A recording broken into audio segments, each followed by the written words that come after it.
Welcome to my channel. यहाँ पर हम डॉक्ट्राइन ऑफ कैवेट एम्प्टर का जो लॉ है, नियम है, इसको देखने वाले हैं। ये बिजनेस लॉ का एक बहुत ही इम्पोर्टेंट जो लॉ है, डॉक्ट्राइन ऑफ कैवेट एम्प्टर, कई बार 4 मार्क्स में और कई बार 16 मार्क्स में पूछा जाता है। फुल क्वेश्चन भी आता है इस पर। तो ज़्यादा देर नहीं कि इजी वे में हम इजी लैंग्वेज में आपको एक्सप्लेन करने की कोशिश करेंगे। तो सबसे पहले हम जान लेते हैं कि डॉक्ट्राइन ऑफ कैवेट एम्प्टर का मतलब क्या है। इसका मतलब है लेट द बायर बीवेयर, मतलब कि जब एक खरीददाता को समय ही एक जागरूक व्यक्ति होना चाहिए चीज़ों को खरीदने के प्रति। मतलब कि जब भी हम कोई सामान खरीदने जाते हैं, उदाहरण के लिए हम ले लेते हैं कि जब हम कोई बैग खरीदने गए, ठीक है, बैग खरीदने गए तो हम वहाँ पर बैग की जिप वगैरह अच्छे से चेक करते हैं। अगर कोई फॉल्ट है जिप में तो हम उसे क्या करते हैं कि कहते हैं कि भैया ये जिप ख़राब है तो हमें बदल को दे दो, तो वो भैया जो है हमें बदल के और पीस दे देते हैं। तो इसी तरह से एक जो क्रयदाता है, खरीदार है, उसको ध्यान रखना चाहिए कि वो जो भी सामान ले रहा है, ठीक है, उसको पहले अच्छे से चेक कर ले, उसको एग्जामिन कर ले, उसके बाद ही लेकर जाए। वरना जो सेलर है, जो बेचने वाला है, उसकी कोई गारंटी नहीं होगी कि हम अपना सामान घर पर लेकर आ गए लेकिन वो बाद में ख़राब निकला तो उसके लिए सेलर कोई जिम्मेदार नहीं होगा। तो ये जो मतलब कि लॉ है, ये कॉन्ट्रैक्ट ऑफ सेल में एप्लीकेबल है, ठीक है। The object of this doctrine is that when a contract of sale is made between the buyer and the seller, it is the duty of the buyer to examine the goods to his satisfaction before he buys them. The seller of goods is not obliged to point out the defects in the goods he is selling. मतलब कि जब हम कोई चीज़ खरीदने जाते हैं, ठीक है, तो बायर को समय ही उन चीज़ों को, सामान को पहले से एग्जामिन कर लेना चाहिए, ध्यान से देख परख लेना चाहिए। अगर वो देख परख कर सामान को नहीं ले जाता है और बाद में सामान में कोई गड़बड़ी निकली है तो इसके लिए सेलर है वो जिम्मेदार नहीं होगा, बल्कि बायर खुद जो है उसके लिए जिम्मेदार होगा, ठीक है। तो बायर को, जो क्रयदाता है, सामान खरीदार है, वो समय ही ध्यान से सामान को खरीद कर लाए, देख पर कर लाए। When a buyer has bought the goods of his own will and after examining it properly, then seller is not liable afterward। यही कह रहे हैं कि जब एक किराएदाता, खरीदार जो सामान को ले आता है तो अच्छे से देखने परखने के बाद और उसके बाद जो है सेलर इसके लिए कोई जिम्मेदार नहीं होगा कि जो सामान में कोई फॉल्ट निकलता है तो इसके लिए सेलर कोई जिम्मेदार नहीं होगा। The principle of caveat emptor is explained in section 16 of the Sales of Goods Act 1930, which states that there is no implied condition or warranty as to quality or fitness for any particular purpose of goods supplied। तो यहाँ पे which states that there is no implied condition. Implied condition का एक अपना deep meaning है, गहरा अर्थ है। इसका मतलब है कि जब हमको सामान ले जाने जाते हैं तो इसमें एक ये दोहराए नहीं है कि वो सामान उसी पर्टिकुलर पर्पज़ को कंप्लीट करता होगा। जैसे उदाहरण के लिए हम समझ लेते हैं, हम वाटर कूलर लेने गए, तो वाटर कूलर लेने गए तो हमें ये पूछने की ज़रूरत नहीं है या फिर देखने परखने की ज़रूरत नहीं है कि वो पानी को ठंडा करेगा। वो इम्प्लाइड कंडीशन, वो करेगा ही करेगा, उसका कार्य ही है। हमारा ये पर्पज़ ही ये था कि हम उसे पानी ठंडा करने को के लिए लेकर आएँ, ठीक है। और यहाँ पर fitness for any particular purpose का भी मतलब ये है कि जब कोई सामान लेने गए तो वो सामान किसी उसी का अपने कार्य को पूरा करेगा ही करेगा। जिस सामान में हम उसका यूज़ लेंगे वो उसमें यूज़ होगा ही होगा, जिसके लिए हम लाए हैं। तो इसका आगे हम डिटेल से भी एक्सप्लेन करने वाले हैं। कुछ सिचुएशन ऐसी भी हैं जहाँ पे डॉक्ट्राइन ऑफ कैवेट एम्प्टर का जो लॉ है वो लागू नहीं होता। तो ये exception to that rule of caveat emptor, the doctrine of the buyer beware does not apply in the following situation. First है where the buyer relies on the skill and judgement of the seller. Second, fitness for particular purpose. Third, sale by description. Fourth, sale by fraud. And fifth, latent defects. इनको हम detail से आगे देखते हैं। First है where the buyer relies on the skills and judgement of the seller. मतलब कि जब एक बायर जो है वो अपनी सारी जो जो चीज़ें वो सामान खरीदने वाला है वो बता देता है, अपनी डिज़ायर कि वो उसका क्या करेगा, वो किस पर्पज़ के लिए ले जा रहा है, ठीक है। तो तब वो छोड़ देता है कि सेलर पे कि आप हमें दे, जो आपके हिसाब से बढ़िया है, अच्छी है, हमारे इस रिक्वायरमेंट को फुलफ़िल करेगी, तो आप वो हमें गुड्स जो है दे दीजिए। तो तब कैवेट एम्प्ट का जो नियम है वो लागू नहीं होगा, ठीक है। क्योंकि सारी चीज़ उसने जो सेलर पर छोड़ दी। अब देखते हैं, when the buyer makes known his requirement to the seller of what he expects from the goods और how he intend to use them and relies on the skills and judgment of the seller, and the deal is made by the seller or manufacturer with the buyer on such understanding, the doctrine of common is not applicable। जब एक buyer जो है वो अपनी सारी requirement बता देता है सेलर को, वो और वो एक्सपेक्ट करता है कि जो वो गुड्स देगा वो उसको किस तरह से यूज करेगा, वो सारा कुछ सेलर को पता है, तो सब कुछ सेलर पर छोड़ देता है उसकी स्किल पर। ठीक है, तो वहाँ पर भी ये डॉक्ट्राइन ऑफ कैपिटल एम्प्टर का जो नियम है वो लागू नहीं होता। Under such circumstance it becomes the duty of the seller to provide quality goods to the buyer that meets his specific requirement. तो इन सिचुएशन में जो है सेलर की ये ड्यूटी बनती है, ये कर्तव्य बनता है कि वो जो है एक क्वालिटी गुड्स प्रोवाइड करे बायर को। ठीक है, ताकि वो स्पेसिफिक उसकी रिक्वायरमेंट है उसको फिलफिल कर सके। तो यहाँ पे एक केस देख लेते हैं, Bombay Burma trading corporation versus Aga Mohammad. B purchase timber from C and the fact was made known to the seller that the timber was to be used for railway sleepers. It was held that B could reject the timber as it was not fit for the purpose।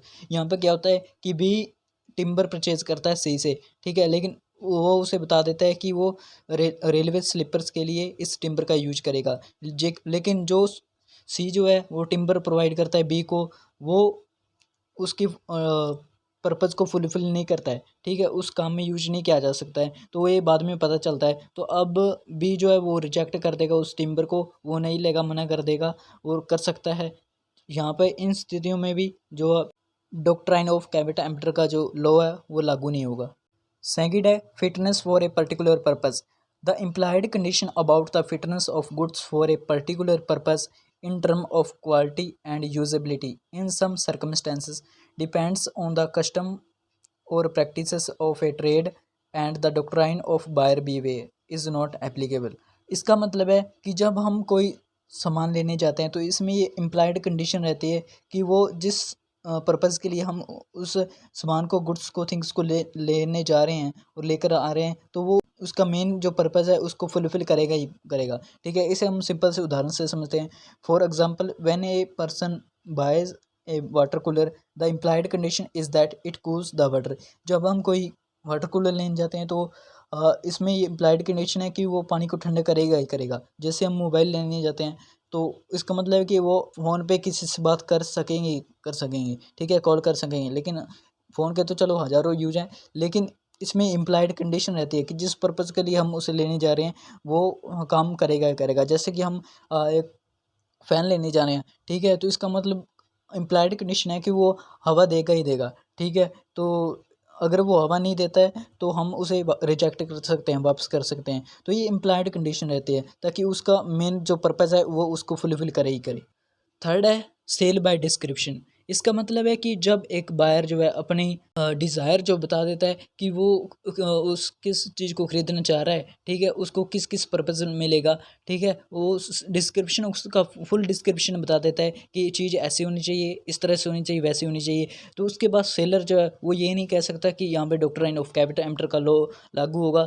Buyer को समय ही जांच पड़ताल करनी चाहिए थी, नहीं, जबकि उसने सारी चीज़ बता दी है एंड देन ही बायर जो है वो रिजेक्ट कर सकता है चीज़ को खरीदने से। तो देखते हैं, when the sale of goods is made by description it involves some implied condition and warranties and the caveat emptor doctrine is not applicable. जब डिस्क्रिप्शन बता देता है बायर तो यहाँ पर भी डॉक्ट्राइन ऑफ कैपिटल एम्प्टर का जो लॉ है वो एप्लीकेबल नहीं होगा। The goods sold must match there description, otherwise the buyer can refuse to accept the goods and is entitled to receive damage from the seller। यहाँ पे कह रहा है कि जब बायर जो है वो अपनी डिस्क्रिप्शन बता देता है और उसके बाद जो चीज़ उसे मिली है, ठीक है, वो डिस्क्रिप्शन से मैच नहीं कर रही तो वो उसे रिफ्यूज़ कर सकता है लेने से, और जो भी उस वस्तु के कारण उसे डैमेज हुआ है उसकी भरपाई करवा सकता है सेलर से। तो यहाँ पे हमारे पास केस है Varley versus Whipp. In this case a promise to sell a machine to B which B had not seen। A had said that the machine was only a year old and had been sparsely used. The machine was found not to match its description after delivery. It was too old and the buyer returned it. It was held that since the machine did not match its description, A had a right to receive a price for it from B. So in this case doctrine of common emitter does not apply. इस case में क्या होता है कि ए promise करता है B को, ठीक है, ए सेलर है और बी बायर है, कि वो बायर को एक मशीन देगा, ठीक है, बी को मशीन देगा, और ए वादा करता है कि मशीन ज़्यादा पुरानी नहीं है और ज़्यादा यूज नहीं की गई, वो 1 साल ही यूज की गई है। लेकिन बाद में यह पता चलता है कि मशीन ज़्यादा पुरानी है, ठीक है, और बहुत ज़्यादा यूज हुई है। तो इसके लिए अब यहाँ पर कैविट एमिटर का जो नियम है वो लागू नहीं होता। क्यों? क्योंकि यहाँ पे जो है बायर ने जो मशीन को नहीं देखा था, ठीक है, डिलीवरी के बाद अब वो अपना पैसा ए से वापस ले सकता है और लेगा। फोर्थ है हमारे पास sale by fraud. The doctrine of caveat emptor shall not apply to all those purchases which have been made by a buyer under a contract where his consent was obtained by the seller by fraud, where the buyer relies on false representation of the seller and suffers damage. A seller who is guilty of fraud shall have no protection of the doctrine of caveat emptor. मतलब कि जब seller ही fraud करता है, ठीक है, वो कुछ जानकारी जो है अपने सामान के बारे में बायर को नहीं बताता है, ठीक है, लेकिन सामान को ख़रीदने के बाद यह पता चलता है कि उसमें फ्रॉड था, उसने कुछ मिस रिप्रेजेंटेशन किया है, उसने तथ्यों को सही तरह से प्रेजेंट नहीं किया है, तो उसके बाद यहाँ पर भी डॉक्ट्राइन ऑफ कैविट एमिटर का जो लॉ है लागू नहीं होगा, ठीक है, और बायर जो है उसे रिजेक्ट कर सकता है, एक्सेप्ट नहीं करेगा और प्राइस वापस ले सकता है, ठीक है। तो यहाँ पे डॉक्ट्राइन ऑफ कैविट एमिटर का लॉ बोल के सेलर जो है ये नहीं कह सकता कि उसे चीज़ को सही तरह से देखना चाहिए था। फिफ्थ है latent defects. The seller is responsible to the buyer for all such defects in goods which are not apparent to a person of normal intelligence. The responsibility of the buyer to examine the goods for any defects is limited to the extent where the defects are apparent and can be spotted by the buyer. मतलब कि यहाँ पर जिन चीज़ों को सीधे से normal view से, normal intelligence से नहीं देखा जा सकता, ठीक है, तो उनके उसके बाद जो उसमें फॉल्ट निकलता है, तो इसके लिए भी बायर जिम्मेदार नहीं है, इसके लिए सेलर जिम्मेदार होगा। जिन चीज़ों को अपरेंट सीधे तौर से नहीं देखा जा सकता, नॉर्मल व्यू से उसे चेक नहीं किया जा सकता, ठीक है, उसका कई चीज़ें ऐसे होते हैं जिनका कि यूज करने के बाद ही पता चलता है कि इसमें ये प्रॉब्लम है, इसमें ये खराबी है, तो उन चीज़ों के लिए भी सेलर ही जिम्मेदार होगा। वो कैविट एमिटर का लॉ बताकर वो अपना पीछा नहीं छुड़वा सकता, जिम्मेदारी लास्ट तक उसी की रहेगी। The buyer can not spot the latent defects in goods that are not apparent when he examine the goods. यही कह रहा है कि जब बायर किसी चीज़ को खरीदना चाह रहा है, वो जांच परख रहा है जो कि अपरेंट सीधे तरह से उसे नज़र नहीं आ रही उसकी खामियां, the liability for such defects therefore the sellers, जो उसकी लाइबिलिटी रहेगी वो किसकी रहेगी, सेलर की रहेगी। तो यहाँ पे केस है Modi versus Gregson. In this case, there was a hidden or latent defects in the cloth supplied by the seller, which made it unusable for courts. The court held the seller guilty because even after a thorough examination of the sample, it was not possible to pinpoint the defects in the material. यहाँ पे क्या होता है कि जो buyer है वो कपड़ा लेके आता है, ठीक है, सप्लायर से, लेकिन सेलर से उस कपड़े का जो कोट नहीं बन सकता। अब कोट नहीं बन सकता तो इसके लिए वो सेलर ही जिम्मेदार रहेगा, क्योंकि कोर्ट ने ये रिजल्ट आउट निकाला कि जो सैंपल है, ठीक है, उससे एग्जामिनेशन किया गया तो वो पॉसिबल नहीं है, ठीक है, उससे उस मटेरियल से कोट को बनाना। तो दोस्तों वीडियो कैसी लगी लाइक शेयर कमेंट कीजिएगा, चैनल को सब्सक्राइब करना ना भूलेगा और बेल आइकन को भी दबा दीजिएगा। इन सब के नोट्स आपको व्हाट्सअप चैनल और टेलीग्राम चैनल पर मिल जाएंगे, तो वहाँ पे जाके आप ज्वाइन कर सकते हैं। और नेक्स्ट आप बता सकते हैं कि किस पर हम वीडियो बनाएं, तो कमेंट करके हमें बताइएगा, हम आपके लिए वीडियो बनाएंगे। Thank you.